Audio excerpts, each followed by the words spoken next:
I'm Dr. John Iskander. Welcome to CDC Beyond the Data. I'm here today with Dr. Lisa Richardson, Director of CDC's Division of Cancer Prevention and Control. Welcome, Dr. Richardson. Thank you, John. So we're talking today about skin cancer prevention. And I wonder if you could start us out by just giving us an idea of the public health importance and the public health burden of skin cancer. Thanks, John. There are about 5 million skin cancers diagnosed in this country per year. About 75,000 of those are melanoma, which is the deadliest type of skin cancer. Regarding other parts of the burden, it's about $1.6 billion from the healthcare system to take care of these problems, which are mostly preventable. So a very common and a very expensive condition. Yes, and it's the most common. Potentially lethal as well. Yes, as well. So when we last featured skin cancer prevention as part of Public Health Grand Rounds, there had just been the release of a call to action from the Office of the Surgeon General. Yes. I understand we have some progress reports since then. Yes. Where do we stand? So as part of our call to action working with the Surgeon General, we decided that to do something different, to actually provide progress over the years. So we've done 3 annual progress reports looking at progress that we've made and the recommendations from the call to action. One example in particular is when we did the call to action, there were about 15 or 16 states with laws preventing underage tanning, indoor tanning, and now that number has risen to 45. And so we're making quite a bit of progress there to protect children from indoor tanning devices or using those. So that's, I think, an important and underappreciated risk factor. I think many people are likely aware that sunburns are a risk factor for skin cancer. Yes. But tell us a little more about both indoor and outdoor tanning and the risks inherent in that. Well, the common misconception is that tanning gives you a healthy look. And so people used to do things like before going to the beach, get a base tan to sort of protect themselves. But any tanning of the skin is damage of the skin. And so any tanning, no matter what age you are, we used to think it was children, but even someone, my age in my 50s can, if I get a bad sunburn, can raise my risk of getting skin cancer. And people just don't realize that it's something that can happen over your entire life, but especially in children. Well, then it is good to hear then that at least on the policy front, we're making some progress in limiting access to deliberate tanning. Absolutely, and even in that realm for children and daycare centers, those types of places, the community guide has recommendations there for what should happen at daycare centers to protect children, sunscreen, structures, when on the playground when they're playing outside. Okay, okay. Yeah, I think a lot of people in our audience are going to want to know what they can do to help, themselves, their families, their communities. Right. I'm going to bring out actually a couple of props here. This is my certified skin cancer prevention hat, given to me by Sharon McKenna with the Arizona Department of Health, who presented in our last session on Grand Rounds. Sunglasses as well. Yep. And the way I remember this is through the phrase slip, slop, slap. Exactly. Can you walk us through those protective measures? Yes. So I think one of the things we preach a lot is sunscreen, and that's the slip, slap, slop part. But the other things that you can do is to wear a hat with a brim, not a hat with like a baseball cap. That still does not protect your neck. Long sleeves outside, which people don't like that part at all. And also to use shade whenever possible. And one thing we never do, or almost never do, is if we're outside sweating a lot, we should actually reapply the sunscreen every 1 to 2 hours.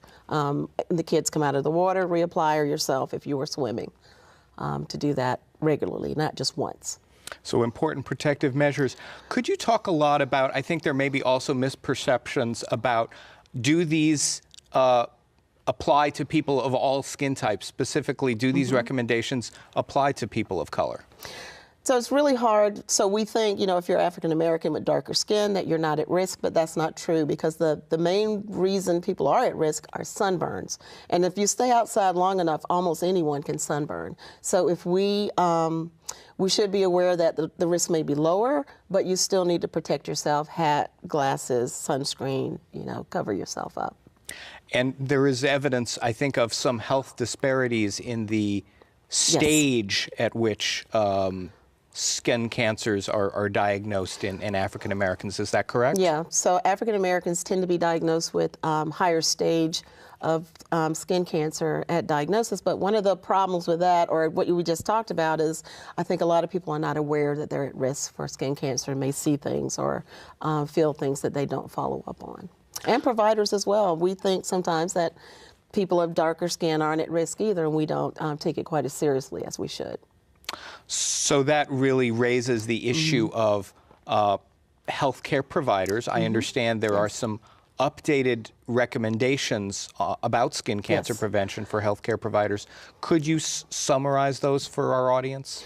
So for skin cancer prevention, the U.S. Preventive Services Task Force just released recommendations on behavioral counseling for children, their parents, adolescents, and teenagers. And so what they've done in this latest update is increase the age range for behavioral counseling from 10 years old to 24 years old to 6 months to 24 years old. And so widening the range and also emphasizing that parents and teenagers need to know how to protect themselves. What we've all talked about: wear a hat, wear your sunscreen, those types of activities. So I think that's a pretty good summary. Again, providers can be involved in counseling. They can be involved in assessing for risk factors. They can counsel against any form of deliberate tanning. I think we've also touched on what can be done. Can we talk a little bit more actually about on the community level? What is the skin cancer prevention kind of lens on actions that can be taken at a community-wide level? So the main things at the community level are with providing shade structures. For instance, where we live here in Decatur, I've noticed that all the pools here have the shade structures. Some of the daycare centers have put up playgrounds with shade over the jungle gyms, those types of things. And just to be aware of where you are, trying to get the community more involved and understanding why we need these so that, you know, it'll be approved. What you said earlier, the policy solutions are going to help everyone. So those are the ones that we need to pursue. All right. Well, I thank you for this very comprehensive overview of skin cancer prevention from the personal to the professional to the wider community level. Thank you very much, Dr. Richardson. Thank you, Dr. Iskander. Please join us next month for Beyond the Data. Medicine faces a serious problem. Thanks in part to overuse and misuse of antibiotics, many bacteria are gaining resistance to our most common cures. Researchers are probing possible alternatives to antibiotics, including phages. So bacteriophages, or we like to call them phages for short, are naturally occurring viruses that infect and kill bacteria. The basic structure consists of a head, a sheath, and tail fibers. The tail fibers are what mediate attachment to the bacterial cell. The DNA stored in the head will then travel down the sheath and be injected inside the cell. Once inside the cell, the phage will hijack the cellular machinery to make many copies of itself. And lastly, the newly assembled phages burst forth from the bacterium, which resets their phage life cycle and kills the bacterium in the process. Someday, healthcare providers may be able to treat MRSA and other stubborn bacterial infections using a mixture of phages, or a phage cocktail. The process would be first to identify what the pathogen is that's causing the infection. So the bacterium is isolated and is characterized. And then there's a need to select phage in a process known as screening of phage that are either present in a repository or in a so-called phage library that allows for many of the phages to be evaluated for effectiveness against that isolated bacterium. Phages were first discovered over 100 years ago by a French-Canadian named Félix d'Herelle. They initially gained popularity in Eastern Europe. However, Western countries largely abandoned phages in favor of antibiotics, which were better understood and easier to produce in large quantities. Now, with bacteria like these gaining resistance to antibiotics, phage research is gaining momentum in the United States once again. NIAID recently partnered with other government agencies to host a phage workshop, where researchers from NIH, FDA, the commercial sector, and academia gathered to discuss recent progress. NIAID also conducts and supports research on phages. The research that I'm working on now is aimed at answering the question of what makes a good phage for phage therapy.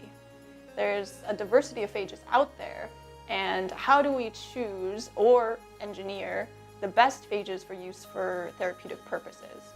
Through research on phages and other efforts, NIAID is committed to outpacing antimicrobial resistance.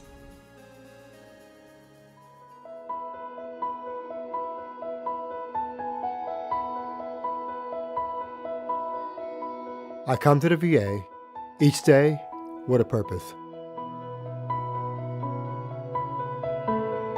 I think the most important thing that a veteran needs to know is that the VA care, and that you have other veterans who care also.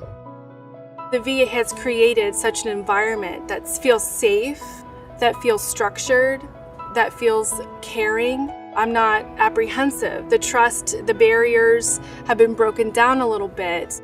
And I would encourage you, as we empower each other, to share our experience, veterans teaching veterans. That's how we survived on the battlefield. Taking charge of my life and health is a course that the VA designed to give the veterans an opportunity to take charge back of their health care.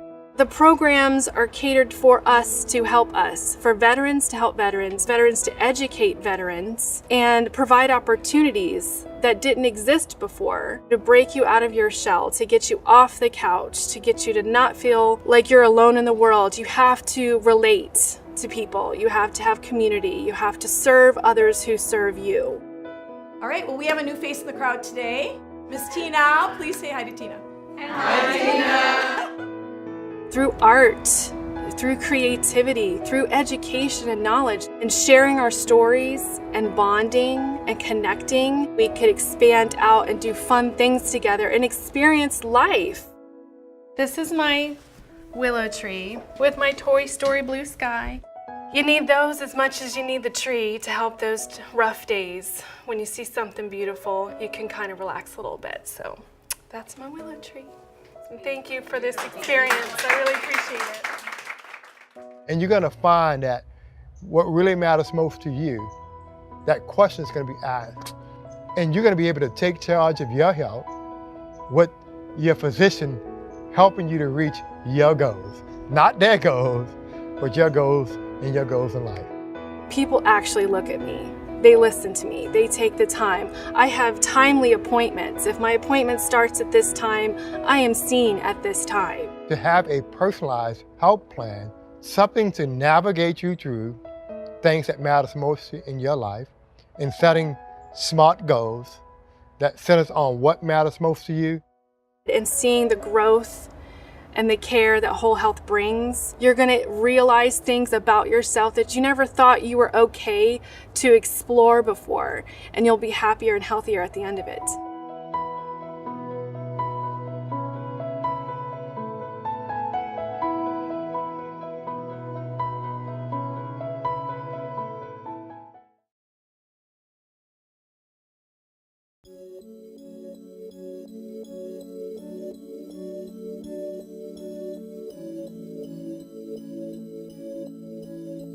When it first told me about that I had tuberculosis, I didn't think much of it. I just, from my vague memory of what tuberculosis is, I thought it was just some type of like cough disease that you can take some medicine for and you'd be okay in a week or two.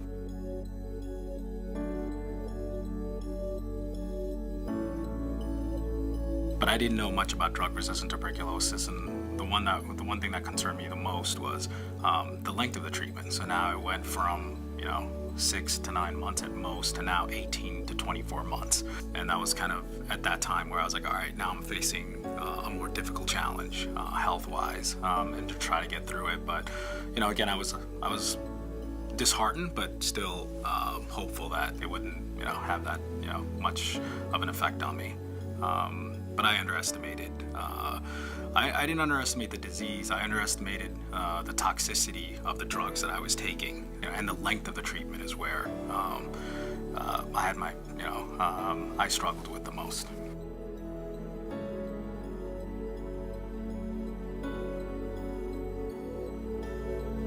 So initially, when I first started treatment, I was walking into the local clinic every single day, so the nurse can basically observe me taking the medication. After a few weeks of that, they got me on video DOT, which is great because I could take the medication at the time that works best for me, and there's a representative on the other end, so it's like a video call where they watch you take the medication, and then they just they note that on their end, so there's always a record of you taking the medication. So the video DOT for me helped significantly because I was taking it while I was at work or at home, so it worked out perfectly well.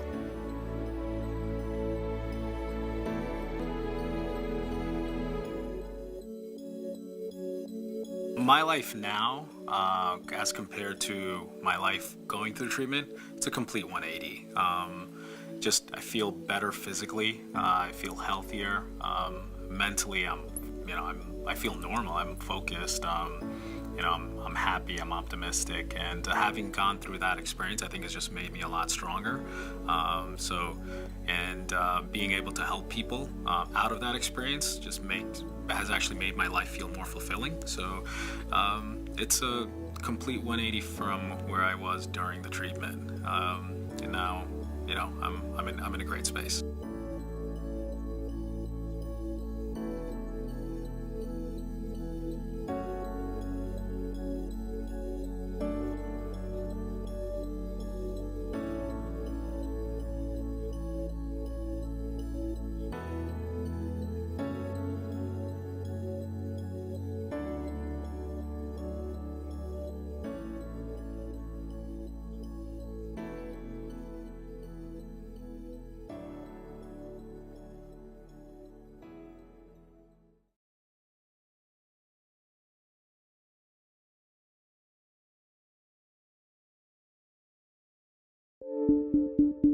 Gonorrhea is a major public health concern in the United States.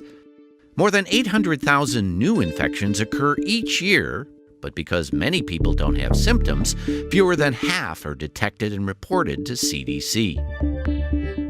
Untreated gonorrhea can cause serious health problems. For women, it can increase their risk for a life-threatening ectopic pregnancy.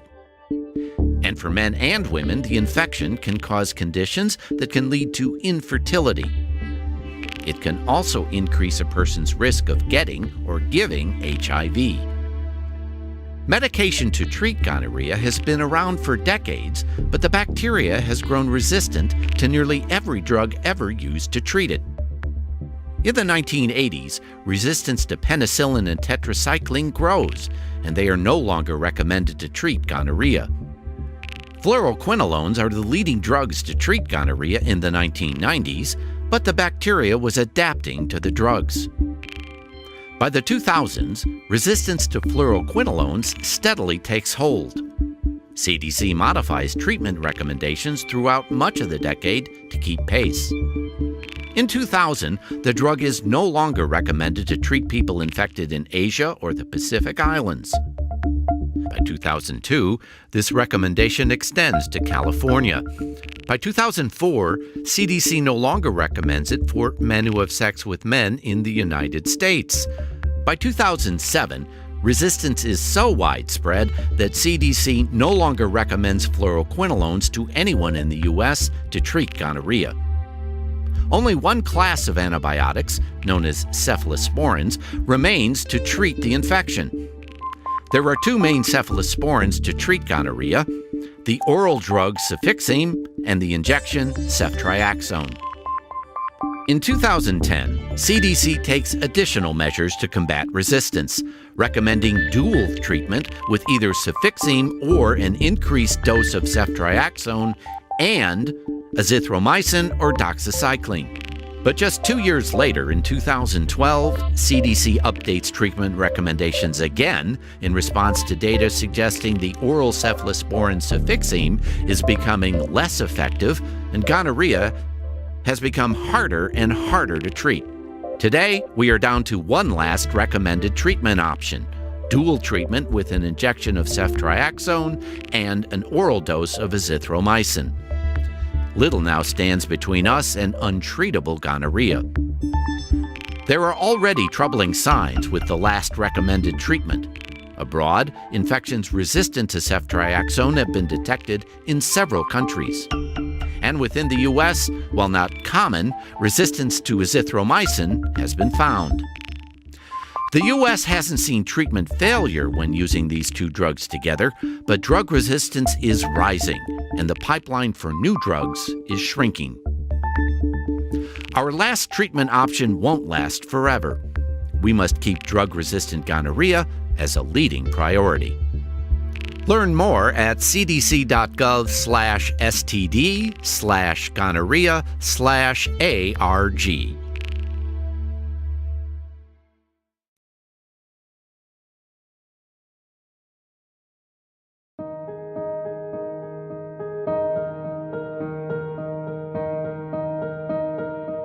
We got involved in patient safety and in particular in raising awareness of Clostridium difficile infections following the death of my mother, Peggy, from a C. diff infection in April of 2010.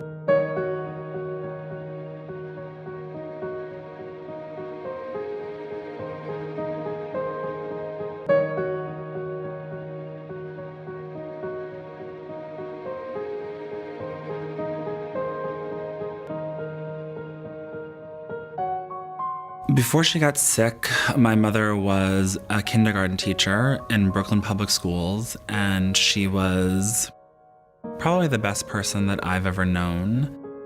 She was generous, she was warm, she loved children. We grew up fairly poor. My mother was a single mom.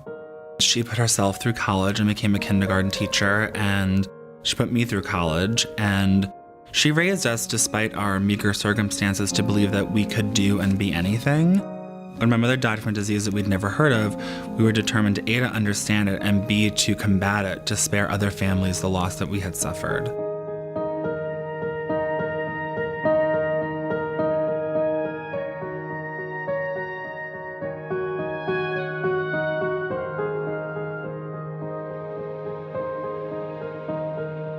Antibiotics are wonder drugs. They have saved tens of millions of lives since their invention, but they are not without risks. And I think that the public needs to better understand that when you take an antibiotic, very often that is life-saving, but at the same time, if it's unnecessary or unwarranted, then it can also be exposing you to risks that are unnecessary. My mother was determined to have an impact on the future. She believed very strongly that knowledge was power, and that being aware of things and being educated was really key to your success in life and to your ability to navigate this complicated world that we live in.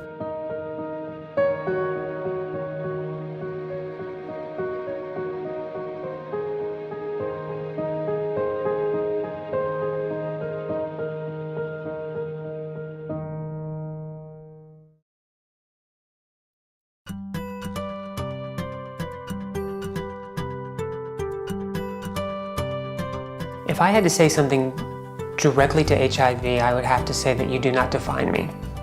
That's what I would say. I would tell a person who is HIV positive, either newly HIV positive or a person who might have been in care before, just all the wonderful advances that have been made when it comes to HIV/AIDS, especially HIV, and that actually people, it's no longer a death sentence that it used to be.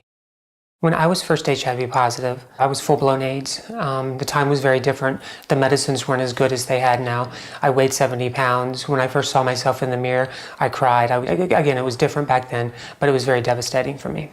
I first got into medical care because they didn't really know what was wrong with me. The HIV was hiding with another symptom and condition. So I kind of ended up in an emergency room situation. And finally, after that, a doctor from University of Miami came in and did the work and diagnosed me of what it was. And since taking my HIV medicines, I've maintained really good numbers, both with my CD4 and my viral load, which is undetectable. And since then, I've stayed in care and remained in care.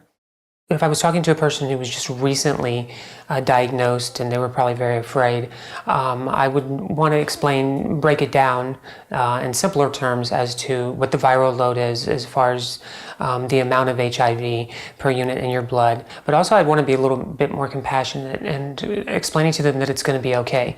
It's not the end, it's just a new way of doing life, and it's not a death sentence, and that they're going to be okay. Well, as a transgender woman, it's important to me because when I was first diagnosed, accessing care was very difficult for me. And a lot of the work that I do is helping or setting up at conferences free HIV screenings, STD screenings, and things like that across the country. As a person with HIV, living well means just on every level, my mental health, my physical health, eating right, exercising, living life knowing that I'm going to live, and that just making the most of it. HIV treatment works. Get in care, stay in care, live well.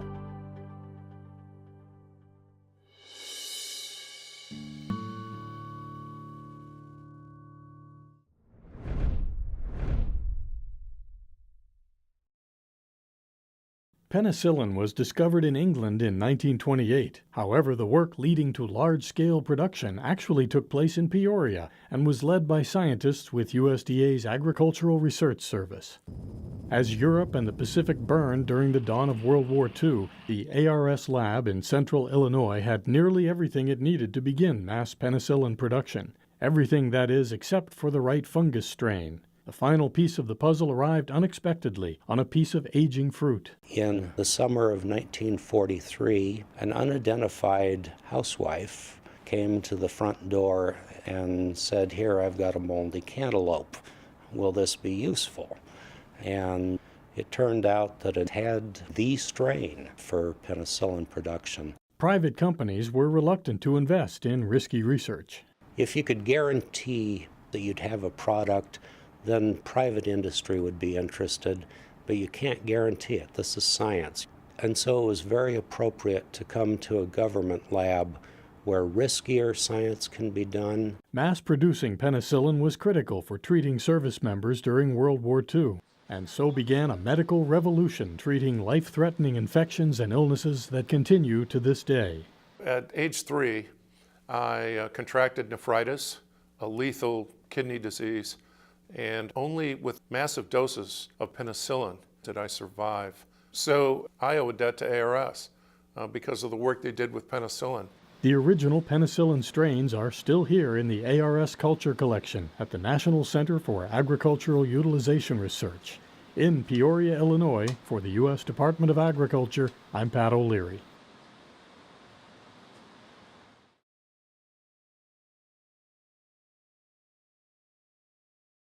When it comes to snacks, small changes can add up to big wins. Do you normally snack on this? Make a switch. Do this one time and save over 200 milligrams of sodium. Do this 3 times a week for a year and save over 30,000 milligrams. Or is this more like your snack of choice? Why not try this? Do this one time and save 15 grams of saturated fat. Do this once a week for a year and save 780 grams. Small changes can really add up. Share your wins using hashtag MyPlateMyWins.